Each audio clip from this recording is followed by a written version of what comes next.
ايه اسمها حكيته، اسمها هو شو اسمها؟ الخبرية صح. خبرية صح، يعني أكيد حتكون صح.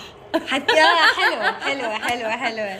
فأكيد حتكون الغنية صح لأنه اسمها الخبرية صح. استنوها يا جماعة حتكون نار. سؤال طمنونا مين فاز؟ انا تعادل 7. بس حسبت له اياها تعادل بما انه ما بيعكسوا. لا نحن عم نعتبرها هاي اول مباراة فخلصت تعادل. يعني مين فاز؟ بدي أعرف. لا لسه المباراة اللي بعدها هي تعادل. برتية لسه ضل برتية 7-7 هلا.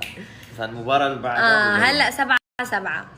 المباراة اللي بعدها ببينها. هلا تعادل انتم. نعم.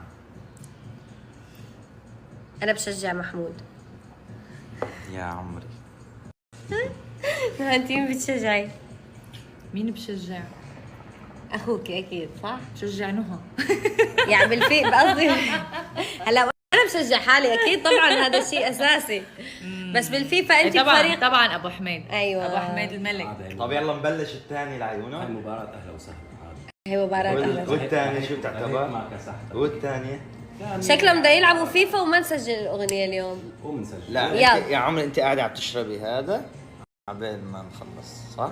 لا بلش عم تحطي علينا حجة، نحن ما دخلنا، نحن جاهزين، ليكي قاعدين عم نستنى.